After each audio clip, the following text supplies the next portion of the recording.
Here at the Movie Vault, we are not done with the Halloween season. It may be Thanksgiving time, and in the Stanhope household, they may have their Christmas tree up already, but we are still holding on to the Halloween season. I'm Zach. And I'm Ben. And welcome to the Movie Vault. Today we are reviewing The Blair Witch Project, the 1999 critical success, low-budget horror movie that influenced probably a good, 10% of horror movies to follow. We've talked about The Exorcist, and we've talked about Dead Man, which were films in our Dark Encounters arc, and this finishes it out. But particularly The Exorcist has influenced all of horror, right? Now we're looking at a more niche part of horror, which is found footage films, FFF. So The Blair Witch Project was directed by Daniel Myrick and Eduardo Sanchez. Have they gone on to do anything else? Anything else notable? I looked at Daniel Myrick, and it didn't look like he had done much other than Blair Witch and the web series that accompanied it. Eduardo Sanchez also went on to make some other independent horror movies. Looks like they were, this propelled them to be able to make more movies that were like in the budget or maybe a little bit more than Blair Witch Project, but yeah. I don't think any of them had near the commercial success. Sure. Nothing notable. Eduardo Sanchez has recently done more work in television on like different series like American Horror Stories, Yellow Jackets, CSI Vegas, FBI. So seems like they both kind of been working directors and stuff, but not like the tours that maybe we typically review, which is okay. Like most people are not able to have that career, and to just have a commercial success like this movie should really be enough. I think you should be satisfied with your career if you're able to have one movie like this. Like if you're just thinking from a business perspective. I disagree. You should always want more. Ben. Well, that's a good point. But I mean, if you're able to have one, most people aren't able to even have that. Sure. Now, that's a great question that you kind of brought up. Does this film fall under our tour theory? Which, for those listening, it's the idea that the director's vision is the most dominant aspect of the film, and that's what makes a good film. I do have to say, like, the directors, their vision for this movie is what made it successful. And it's a little bit different than most movies because this movie was very successful because of the hype that was created around it before it was even released. The lore. So this movie was debuted at Sundance, so some people saw it at Sundance, and it must have done well enough there that somebody picked it up. I'm not exactly sure who, some distribution company. So they developed this plan for like, okay, we're going to turn this into, we're going to market this super well. So they made a like web series. They did like small film festivals. Yeah, Artisan Entertainments bought the distribution rights. And they wanted to change the ending, but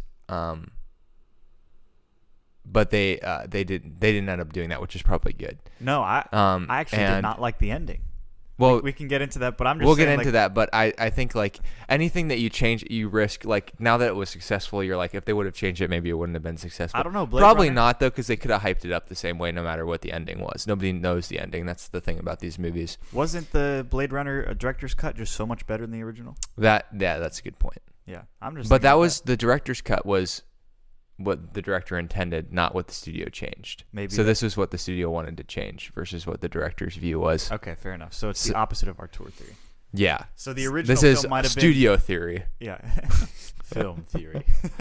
So I think the marketing is a super interesting aspect of this. So they did like fake news, police reports, newsreel style interviews on this like website, and they had like bulletins for missing posters. So they really tried to market this like, if you weren't paying attention, you might kind of think it was a real documentary. Which was their hope? Yeah. Okay.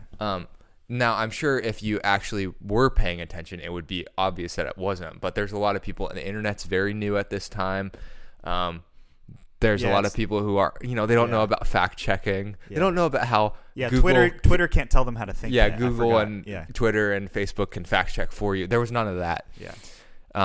So the website by August 1999 had really received 160 million hits. That's I don't crazy. know that we really keep track of hits the way that they once did. That's but more than us. That's that seems like crazy. a lot. Yeah. So there was a lot of traffic on this website before it came out. And that was after it came out. It came out in January. Sunday. Oh, July. It came out in July in 1999. Yeah, So that would have been like a month after, and it got 160 million within that month. Because people were probably doing investigating, trying to figure out if it was real or not. Do you think some people thought it was real, like tried to investigate to solve it? They also made a mockumentary broadcast on Sci-Fi Channel right before it came out, called "The Curse of the Blair Witch." Oh yeah, that's right. Which they added to the legend and added details and backstory to this curse of the Blair Witch. Which basically the curse of the Blair Witch is that there's a witch who haunts this forest in Burkittsville, Maryland, or around Blair, Maryland. Sorry, because the Blair Witch. Burkittsville is the real town that it was filmed in. Yep. So if you want to know anything about backwoods Maryland, this is this has to be like the biggest movie for Maryland. I think I'm like safe to say. Not counting movies that include like the Maryland suburbs of Washington D.C. I'm not like that doesn't count. Yeah, we don't count that as Maryland. No, it's we're more thinking like Fish Harbor, Maryland. Yeah, or like that weird part that's just like real skinny and like. I wonder what their lives are like. I've been there a couple times. Really? Like that. Like we like driven through like those sections. Yeah. I even went on a train ride once in that like area of Maryland. That's just like right in between Pennsylvania and Virginia or West Virginia. Is there like a main road that goes longitudinally with it? I think it gets real narrow though. So I don't know. Like it's like I think it's like 8 or 9 miles that it's like you could cross between Pennsylvania and I think it's Virginia. I can't remember. It could be like your morning run, but going from one end to the other. It's really interesting. Maryland's like one of the oddest shaped states that there is. So that's interesting. So I guess the backstory is that there were killing and disappearances from the 18th to 20th centuries, and residents blame these occurrences on the ghost of Ellie Kedward, a Blair resident who was accused of practicing witchcraft in 1785 and sentenced to death by exposure, which is like they just place you out in the cold and you die. I have hypothermia, I'm assuming. Yeah, hypothermia. So then they did all of these like fake newspaper articles, reels, television reports, and staged interviews on this Curse of the Blair Witch Project. And then it opened on Wednesday, July 14th in New York City, and then expanded nationwide by July 30th. Okay. And this midnight screening on January 23rd at Sundance had to be crazy. I'm assuming because it sounded like it was such a craze. I mean, if you had 160 million hits by like August, which is like a week later after you just said July 30th, I mean, that's crazy. It reminds me of like a I don't know. There's something similar going on now with Gravity Falls. Have you heard about this, Ben? No. Do you know the show Gravity Falls? I mean, I'm familiar with it. So they have a website that's kind of like, it's like a mystery that it's like there's this code you have to crack, and nobody's cracked it yet. Nobody's figured out, but like people keep discovering new things on this website, and it's like to get the people pumping, to go towards to like try to figure out this lore more to see if like there's another show coming out or a movie or something like that. And I think this is like, that's like the best way to market, right? I mean, Barbenheimer. We think about that. They marketed that. They thought outside of the box. They had combined 2 completely different genre movies, and that was like the meme, the thing that everybody wanted to go to, right? It was just like 2 crazy things coming together, and that's why people wanted to see them both in one night or on the same weekend. But this marketing strategy is also like probably on the same level of crazy. Like, let's convince people that there are these missing people, and like that this documentary is like a real thing. And I read like some reports on Reddit that like some people went and saw it and like believed it was real even after the film like came out, and they're like, are witches real? Like this is crazy, this is going to change the world. And then they read like, oh, it was just like a fake mockumentary. So some of these marketing strategies really make the film, because I think without that, this film probably falls pretty flat without this crazy marketing strategy. Yeah, I 100% agree. And I definitely have some thoughts about the actual film itself, especially how it's aged, and I'm trying to place myself in this moment to understand why this movie is still like revered in the way that it is. But let's hold off on that for a second, because I think in a similar way to The Exorcist, it's the craze that makes this movie good, right? We had some problems with The Exorcist, but The Exorcist was crazy at the time and became a craze because it was like more graphic and more bad words used than other horror films in the past, and it was creepy, spirits, demons, blah blah blah. This is similar because it's like, oh, this person's filming on like a recorded camera, like nobody would make a movie about that. That's probably real, and then like it feels more real because it feels like a home video almost. And no film, like, it's creative. It's not great. It's not even good, I don't think. But to be honest, like, some movies, Ben, sometimes I think like we should just stick to the films we know are great and like review those ones. But like, so this film's not that good to me, but it's very creative. And it also, like, it's a corner of cinema that is important because we have a lot of things that have followed this since. Yeah, I mean, just some of the films that have come out since Blair Witch that feature this found footage, Paranormal Activity, which I think is like similar in the sense that it's not like the best movie, but it maybe ups it. I think Paranormal Activity, which had sort of a same sensational ride, like very low budget film, successful box office, and I've watched it. It was actually one of the first horror movies true horror movies that I watched, and so I don't know whether it will hold up as well if I watched it again, but I thought that maybe conceptually it was a little bit more put together than Blair Witch Project. Oh, yeah. But at the same time, you could probably make a lot of the same criticisms about Paranormal Activity that you would about this movie. But definitely it was also sensational. And then Cloverfield. That's the big one. And then like even movies that aren't horror movies, like Project X, which is the party movie. VHS is another one. And then like End of Watch, The Den. It seemed like they had a big run from like 2007 to 2013. Of course, there is a movie that stands out in infamy that was a found footage movie that's much more of a underground cult classic.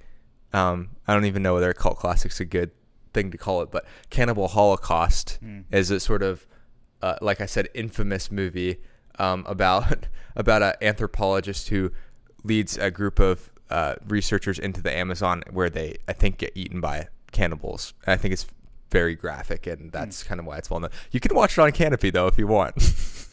I'm kind of interested, but probably not. Yeah, that's kind of been my thought. And I guess there's the year before there was I don't know how famous this movie is, but The Last Broadcast came out the year before. So Cannibal Holocaust came out before. Oh yeah, like way before, 1980. Yeah. But I bet when Cannibal Holocaust came out, like barely anyone knew about it because there wasn't the internet and they weren't. I mean, I don't think Cannibal Holocaust is a movie that would have been at all palatable to any mainstream audience. Like, that's a movie for people who are like, I don't actually know how you should categorize the group of people that would like sit down and watch Cannibal Holocaust. Yeah. But the really hardened people, maybe the really hardened moviegoers. The people who have to watch it just to say they watched it. Yeah, the horror nerds, the shock, people who are just like have to like expose themselves if you like to vor, yeah. Then you probably How many times do you think we brought up vor on the podcast? I don't know. It's just like the most out there concept I can grasp. Yeah. So this film had a budget of $200,000 to $750,000, which is crazy that the range is so wide. It's kind of crazy it was that much. $750,000. They made $250 million. Okay, now when you look at it like that, yeah, it is crazy. It's not even a question. You and I could make this film, right? That's what I was like. I was like, everybody should be kicking themselves, and they probably were when they watched this because, like, legitimately, almost anyone could have made this movie theoretically. I mean, it was probably like the director wanted to make $200K for the year. You know what I mean? Like, yeah. Like you wanted to make they probably wanted to make the budget back. Yeah. Kind of thing. Well, they made the budget back more than 250 times. Oh, geez. Actually, it was probably, if we averaged the 200,000, the 750, it would be about 500 times what they spent. This is like Blumhouse's like fever dream right here. Yeah. So, yeah. I mean, they pump out like 8 movies a year, hoping that like one will stick. But and Blumhouse went downhill when they started making horror movies about escape rooms. Yeah. It's like, what can we do now? Let's make a movie about an escape room that tries to kill gosh. Okay. So let's talk about the movie then. Yeah. Why was it not good? We're gonna start with that. Well, let's set up the scene. Okay, so sorry. there's film students Heather, Mike, and Josh. Heather's the one spearheading; she's the director, and then Mike and Josh are both like the cinematographers. And they don't really set up a whole lot other than Heather really wants to do this documentary on the she Blair was Witch. so annoying. If they wanted her to be annoying, they nailed it. And they start interviewing local people, and then they basically go out to the forest, and then they spend an obscene amount of time just walking around the woods, and slowly getting more and more frustrated that they can't find their way out of the woods, which is not like a crazy scenario. Like if you just go somewhere and they just have a map, there's no GPS, and even if there was GPS, who knows whether it would have reached this more remote area. Yeah. And they were just trying to, do research on this witch that everyone was saying was real. So it kind of sounded like a bad idea, but I guess, I guess if somebody was like, there was a witch in the area I live, I would be like, no, there's not. Yeah. So, but I also wouldn't be like, I'm going to go investigate. Yeah, for sure. At the same time, because I wouldn't care. Yeah. But these people, it does make for an interesting film, so I'll give them that. Yeah, there was a young child in 1888 who was missing and returned, and she talked about an old woman whose feet never touches the ground. So this sets you up for the Blair Witch. Mm-hmm. It's an old woman whose feet never touches the ground. The things keep happening. Possessions are gone through. They can't find their way back. All of a sudden, Josh is gone. And then Heather discovers a bundle of twigs tied to Josh's shirt the next day. And then she finds the blood-soaked scraps of his shirt containing a tongue, finger, teeth, and hair. And then she's distraught, but she doesn't tell Mike. And then she records herself apologizing to Mike and Josh's family for going there. And then they hear Josh calling out. They go to the ruins of the house of Rustin Parr. And then there's demonic symbols, bloody child handprints. It's creepy. And then they hear yelling. Mike standing in this corner facing the wall. Heather calls out to him. He doesn't react. And then an unseen force assaults Heather, causing her to scream and drop the camera. In eerie silence, the camera continues to work on its side. The sideway image holds for a few seconds, and the film concludes. Cut to black. Yeah. Which is a little ambiguous. A little artsy, ambiguous ending. Sure. And it's just... This is why it's not good then. So it's not good because I don't care about any of the characters at all. And no, not they're that terrible. Not that I need to for a good film. Like, they're a great film. Like you talked about the Steve Buscemi film where the characters all suck, right? But it's still. But it's like movie. purposeful. Like they created a whole script and carefully probably edited it and thought through things to make sure you understood that all the characters suck and there's like backstory and things. In this film, it was like I wanted the characters to die. So when the teeth and the tongue were found in the little handkerchief thing, I was happy. It wasn't scary for me. I was like, it's about time. I want this witch to. They were so annoying, all three. Yeah, of them. they were. You just they're like, I want you guys to go home or die because I don't want to spend any more time with you. Yeah, you're a lost cause to me. And okay, that's one thing. The other thing was like, it was too much of a build up for there to not even be the witch in the film. And I get it, like we're supposed to see secondary reactions and stuff like that, but I was hoping, like, yeah. And I'm not just like a guy who watches Marvel movies for the fights. Like, that's not the reason I want to see the Blair Witch. But it's like, it's called the Blair Witch, and we don't get to see the Blair Witch. There's this movie out there called The Babadook, and it's like this creature killer that comes into this mom and son's house and tries to kill them, and it never shows the Babadook. And I remember watching the film. I was like, this is such a good film. And then at the end, they don't even show the Babadook, and then I hated it. I never watched it again. So I think you got to show something, like a claw or a hand or like some kind of jump scare or something. That's just my opinion. Here's a question. Sometimes horror movies think that like your imagination is worse than what they could show, which I think is in this case it's definitely true because they don't have the budget to make the Blair Witch. That's the thing. They couldn't have spent like $3,000 to like put makeup on an old lady like for one day. But to be like a really convincing, like something that's worth, like they can't pan the camera and it's this like stupid looking. I didn't like say it has to look stupid, man. You know what well, I'm just assuming that they're not going to be able to like follow through.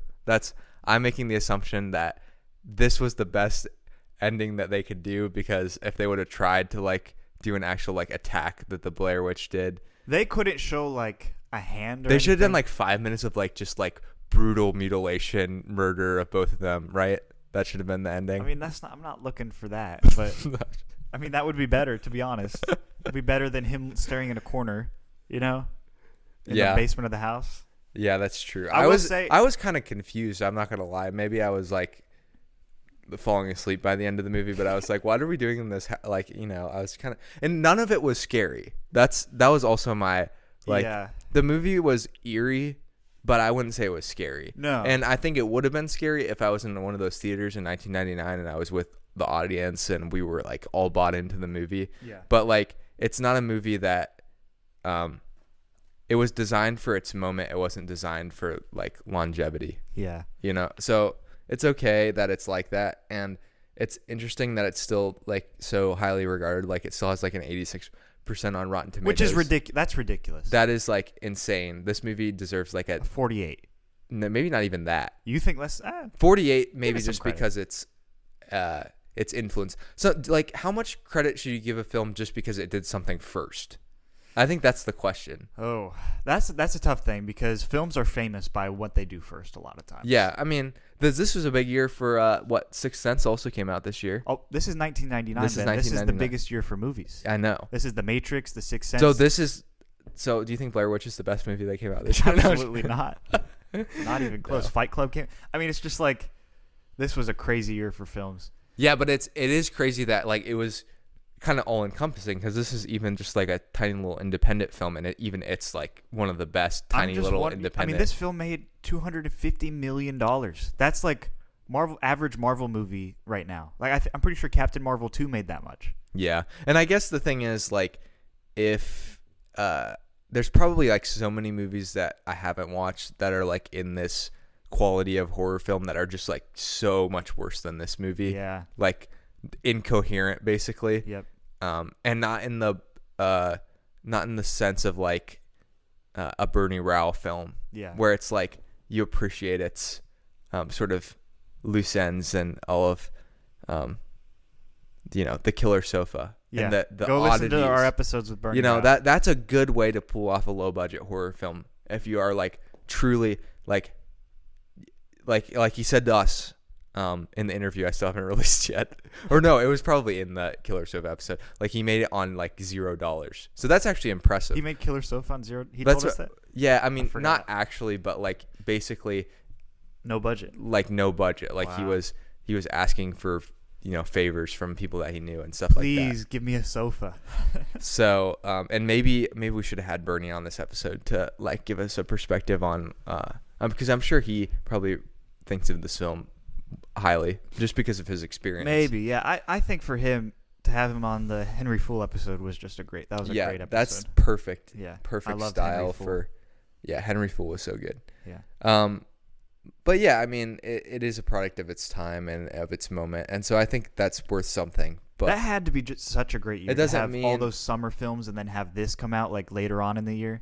Yeah, like in August, and then like still have other films. I don't know. That's like build 6 legendary films. Build you up for that September, October horror movie run too. You're all of a sudden you've just been like scared out of your mind, think everything's real, and then you go into like the September, October season. I don't know what came out, but I'm sure they got a little boost from Blair Witch. Yeah, it is an odd time for a horror movie to come out in August. They probably had to build on the momentum. Yeah, that was already coming from the website. From January and the website and everything, so they probably couldn't like wait that long. Yeah, that's fair. You don't want it to die out.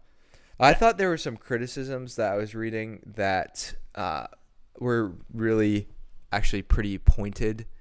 So, which was the one I was looking at? So, someone from the Christian Science Monitor, something I read often,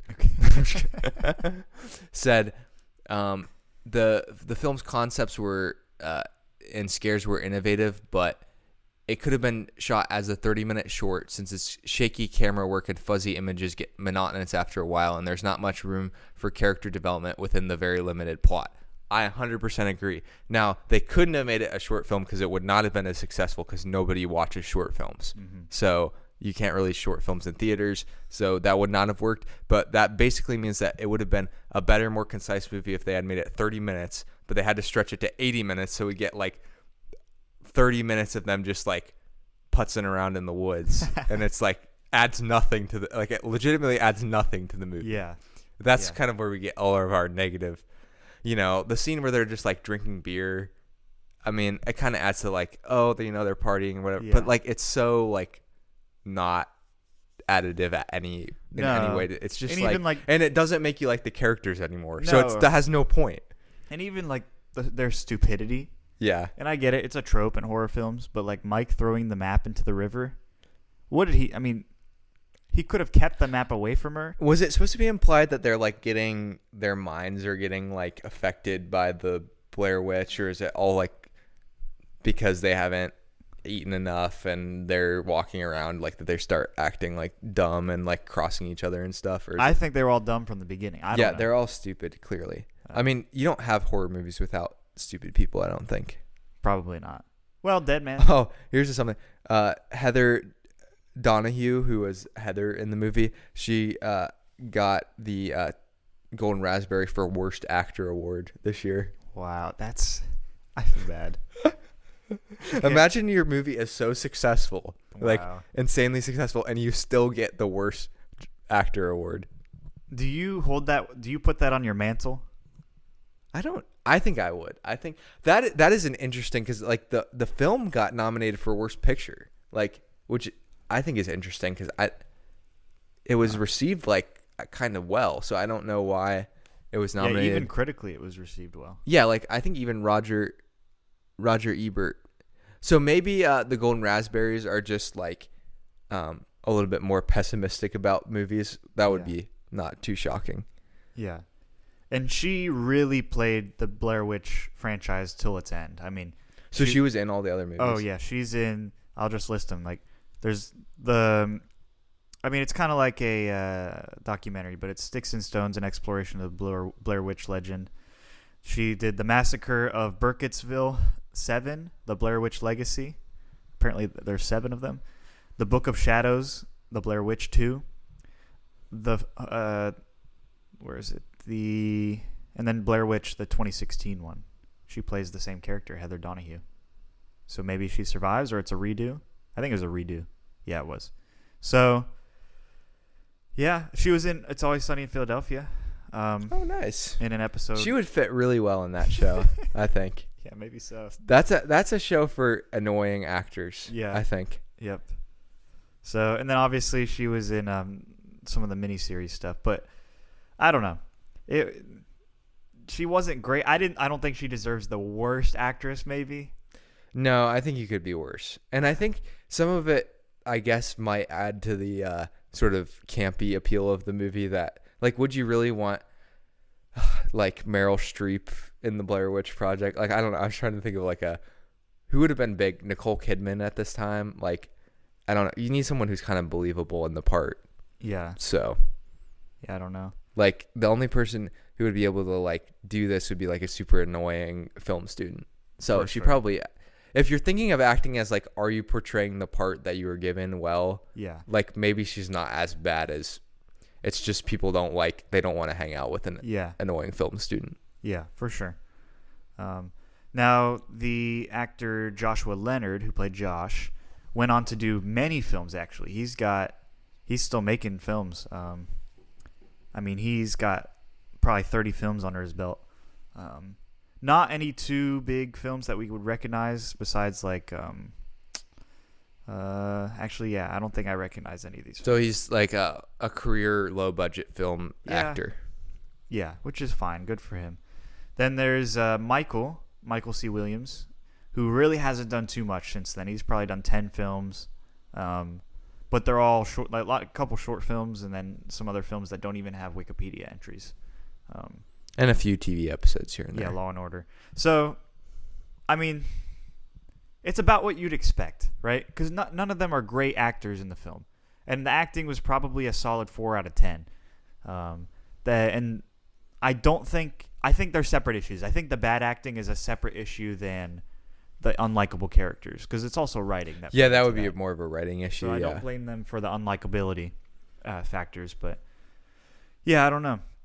I think this film was also bad because it just wasted a lot of time. I feel like you could have built in a little bit more lore by having like a parchment like that they found like about the history of the Blair Witch or something, like, or like some kind of like history with the stone. I don't know. Yeah, maybe the scare at the end feels a little empty because it just doesn't feel like they built towards it enough. It's too simple. It was too simple. It was just like, oh, there's a Blair Witch that's killing people, and then we spend an hour in the woods trying to avoid her, and it's just like there's no depth to it.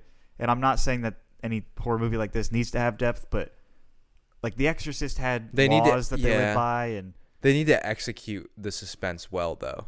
Yeah, maybe that's a good way to put it. Like, I don't know what I was in suspense for, which is also scary sometimes, right? But yeah, I never knew where we were going with it.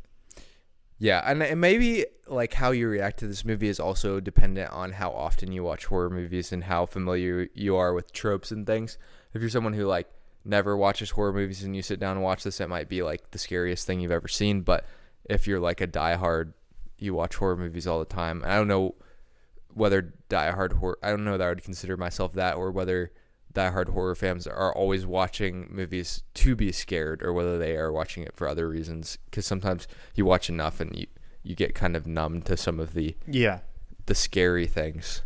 So it's a good, I mean, I wouldn't say it's the worst choice if you're like in Halloween season, like we were doing with this series, and you're like, I want to watch something that's scary. It's not the worst. No. It's different than you're going to see from your traditional slashers. Yeah. And other things that you could watch. So I don't think it's like a bad Halloween movie, but it's also not the best. No, not at all. I would much rather watch like The Thing, or I like other types of horror genres better, like the more sci-fi related horror. Cronenberg. Yeah, definitely.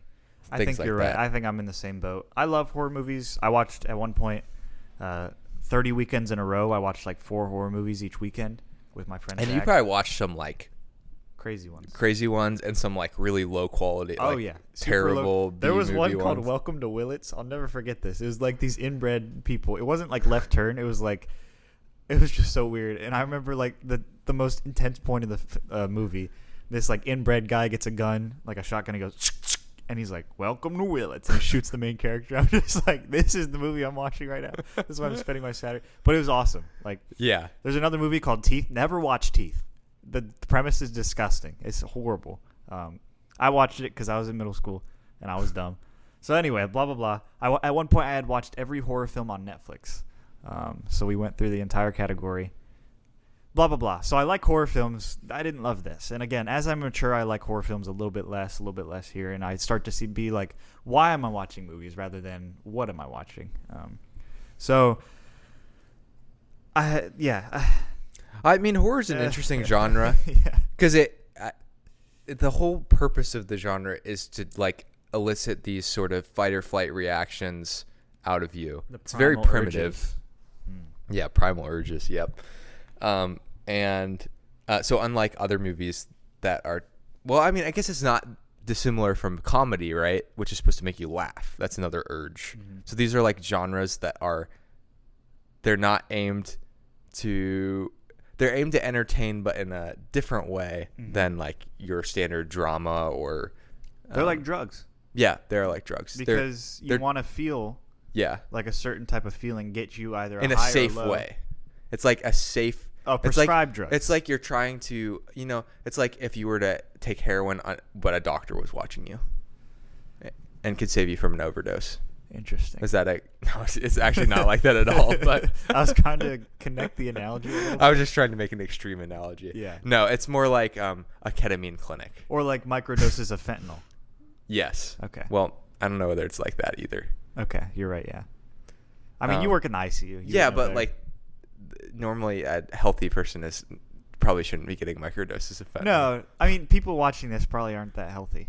That's a good point. Also, if they live in America, the chemicals. Yeah, chemicals. RFK. It's sort of like going to McDonald's and getting like 6 McChickens and eating all of them. Yeah. Yeah. I get sick of McDonald's now. See, now I touched the American audience. All right, now my how do I reach out to the German audience? It's sort of like getting a beer and a pretzel at Oktoberfest. I don't know. How could we be more racist on Yeah. the podcast? That's what we always talk about in our meetings. I think I'm glad we're done with horror film season. I just think they're not as high quality. Like, we could be watching a film like 8.5, right? You know? That's a good point. So, But there's also much better horror movies than this one. I just think this was one that was on my list, and I was like, and it's influential in an interesting way. But it is more 100%. of the white chicks level that we're like regressing back to our roots. I think it's funny because, I mean, okay. I think, to be fair to this film, it opened up a new subgenre of a subgenre, which is horror, found footage films, and even furthermore, like, we reviewed the movie Searching. Oh yeah, Which is kind of similar to this because it's like telling a story from a limited capacity. yeah. It's like an way. intentional limitation. Mhm. I love it is a good quality that filmmakers utilize when they are like intentionally limit themselves. And I thought Searching had me on the edge of my seat much more than this. Yeah, Searching is a much better film. Yeah. So, and nobody knows what Searching is, right? I know. And they made another film called Missing, which was actually it was all right. Searching's much better, but because it has John Cho in it. But so, would we recommend this film to anybody? If you really like horror movies, then this is a must watch. If you kind of like horror movies, it's not.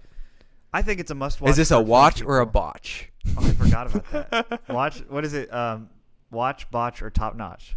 Yeah. Wasn't that the three categories? Yeah, that was the categories. This is It's a botch for me. Yeah, it's a botch. But I think if you're into films and you're trying to learn more about the history of films and kind of what influenced what, which is what we're here about at the movie Yeah. hall, then you got to watch this because it probably influenced, like I said, about 10% of horror films. And that's why we got rid of that 3 thing, because we would always like go on some. But there's a caveat to our rating. It's all 3 at the same time. It's a top notch for this. It's a botch for, Oh my. Yeah. So I mean, that's pretty much all I have to say about this movie. I think if you if you could put yourself back in the time and like go watch the build it up for yourself, that might be an interesting way to watch it too. But I doubt most people have enough time or the dedication to actually do that. Probably all of the sequels and anything else they did probably sucks. So I'm not even going to talk about it. And yeah, let's do movie highlights. Oh, yeah. Because So I watched 4 films, which is a record for me. School hasn't really slowed down, but I've forced myself to watch films. that's good. Yeah. Prioritize movies over Life. your school. I mean, that doesn't really does it really matter if you become a doctor or not? Well, you got to pass. Yeah. Actually, I watched 5. So I watched Hocus Pocus for the first time. It was all right. I thought it could That be was better. my exact thought on Hocus Pocus. Yeah. Transformers 1, the new one. It was really good. It was a nice, heartwarming film. The Wild Robot, pretty good. I thought it was That pretty is good. a movie I've heard better things about than I was expecting based on Mhm. the trailer. Yep, it was pretty good. It's about motherhood. Just clean and simple. It was great. Killer Clowns from Outer Space. Oh, that's been on my list for a while. Mhm. Do you like it? It was weird. It was good. It was fun. Definitely it was a cult classic. nice late night watch. And The Mousetrap, which is it's another IP situation where Mickey Mouse kills people. Oh, So. because it's that public domain like thing And it's funny because with the original Steamboat Willie, I assume. kind of, yeah. Yeah, Okay. that's what it was, yeah. But they didn't say... They said he's Mickey Mouse, so they used Mickey Mouse's name. Hold on. Excuse me, I'm sorry about that. Have you watched the Winnie the Pooh Blood and Honey? I have. Okay. Yep. Should I watch it? It's much better than Mousetrap, yeah. Mousetrap is interesting because they give him random powers. Like, Winnie the Pooh Blood and Honey is just a bear killing people, right? And Piglet and Tigger. This film is like Mickey can teleport, which is weird. So he like teleports in this like Five Nights at Freddy's-esque fun area. I don't know. I found it on my downloader and I watched it with a friend. So it was fun. We made fun of the movie the entire time. Yeah, that'd be a fun make fun. So of those the are my movie. highlights. Nothing deeper. everything I've watched recently has been very light. All right. I watched some interesting movies. So I watched Scream 2. Yeah. It's not quite. It is like almost as good as the original Scream. Okay. And not quite, but it does a really good job of poking fun at sequels and being a parody. And I really do enjoy like the cast in Scream and like Wes Craven. So I think Scream, from what I thought it was going to be before I first watched it to like how I view it now, like I think it's like one of the more intelligent franchises. Now I haven't watched. I assume they kind of get down in quality as they go on, as most horror movies. But I will probably maybe every Halloween season I'll watch another one in the series. Didn't watch Donnie Darko this Halloween season. I'm very disappointed in myself. Maybe for Christmas. Yeah, because it is the Halloween movie in my opinion. And I watched Inherent Vice because Paul Thomas Anderson. Yeah. It's a little bit messier, and maybe it's just. I was reading reviews that said like if you watch it multiple times it's a little bit better, but I thought like compared to some of his other movies it doesn't hold up quite as well of the quality that we're expecting from Paul Thomas Anderson, but it's still really good, and it's a good Joaquin Phoenix performance. Good. I love the like neo-noir category where they're like going back and doing like the noir thing, and Phoenix was perfect in the movie. Josh Brolin was good. It had all kind of the oddities that Paul Thomas Anderson brings. But I wouldn't put it in his highest echelon. Sure. And Inherent Vice, or not the Phantom Thread that came out after this, so much better. And now he's coming back again, which we predicted. Sorry, Daniel Day-Lewis specifically. But I think Phoenix's highs, he's really, really good. But he's not as good as Daniel Day-Lewis. Not even close. Okay. Wow. Okay. Then I watched Lost Highway. Lynch. Again, I know there's people who like really love Lost Highway, but Lost Highway was a super like dark movie, which is not unexpected for Lynch, but it just lacked like the heart that some of his movies have. Like, I didn't feel like I really connected with any of the characters or really cared about any of the characters too much. And it had some foreshadowing to like what he would try to do in Mulholland Drive and Inland Empire with like comparing two people's lives together, but they're not the same life, but they're similar and that sort of thing. So he clearly has been hooked on that for a while. Yeah. But it wasn't bad. I mean, there was a lot of like good, cool elements to it, but it's not like something that I'd be like, probably the last David Lynch film I would ever revisit. Okay. So that I've watched so far. Okay.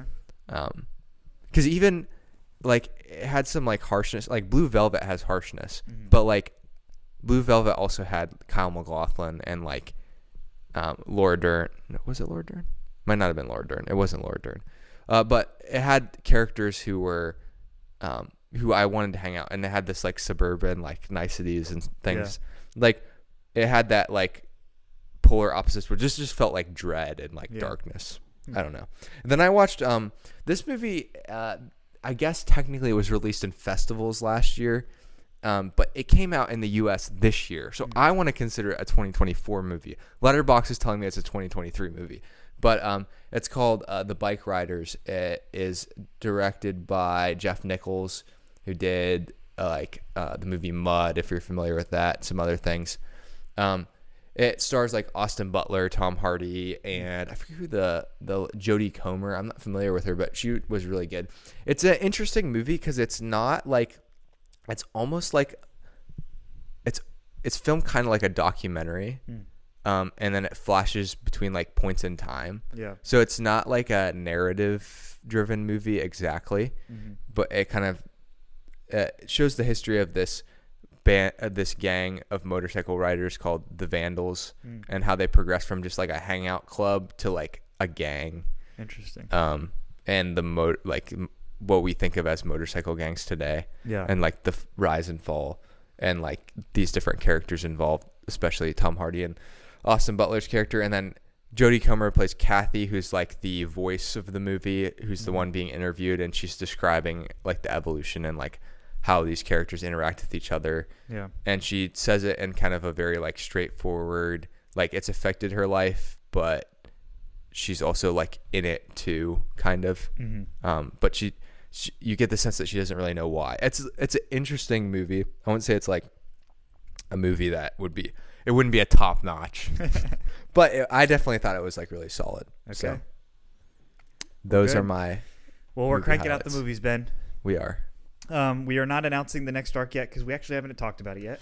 I have a thought, but Okay. we'll talk about it Great. off mic. Because Ben? anytime we do meetings on mic, we never stick to it. And our listeners are always mad at us. That's true. They demand this. They demand us to do better. Ben, you have another family member. That is true. Do you want to introduce yourself? It's Millie the cat. Who has been stepping on my computer. Millie, say something. Don't just scratch the mic. Her at least. No, she's not gonna say anything. How old is she? She is 16 weeks. Okay. She only meows when she like wants to be let in somewhere or is hungry. So. Okay. Well, sounds like she's not meowing, so you're taking care of her. Yep. Well, good. Ben went from not knowing how to make toast last year to having a Millie stocking near his Christmas tree right now. What an evolution. What a story arc. Just what a difference from last year that Ben has grown. All right, let's not bite. Let's not bite Millie. Millie, I was cracking up in the middle of when we were recording. Millie just comes in and like turns my computer off. She like stepped on the power button. Oh my goodness. That is Millie in a nutshell. Yep. So she is the official Movie Vault mascot these days until I get a Rhodesian Ridgeback dog, which they hunt lions. So, that'll be fun. Yeah, we can. You can go on we some ride 'em. hunting trips. Yep, me, you, Millie, and Pablo. That's what I'm gonna name him. Pablo. You're gonna name your dog Pablo? Yeah, why not? That'd be so funny. Oh my goodness. That would be funny. Yep. So, any other thoughts? Any last thoughts about the film, Ben? No. We said everything we could say about Blair Witch Project. I never want to watch it or talk about it again. All right, let's make a pact. We won't do it. Mm-hmm. Until Blair Witch 2, the second part, next... No, I'm just kidding. Oh, I've also been watching Friends. Oh. With Emma, and I've been liking it a lot more than I thought I would. Wow. Okay. I think it is. I don't think you should... the people talk about, like, Friends versus The Office. Why would you even compare them? They're not the same, like, at all. They weren't even in the same era. Mm-hmm. They're not the same style of comedy. Mm-hmm. You could do Friends and like, Seinfeld a little bit. Yeah, Friends and Seinfeld. I would say Seinfeld is the better written show, but Friends is like a more, I don't know, the characters are a little bit more likable. Okay. You know, Seinfeld has that sort of It's Always Sunny, Yeah. but like the characters are sort of intentionally unlikable. Other than Jerry, he's kind of likable. Well, I'm glad you're getting into American culture a little bit. That's good. You were kind of, from the homeschool realm, you kind of stayed out. Yeah, I stayed out for longer than most people, probably. Yep. So, all right, I can close the vault. Sounds good. We're dying.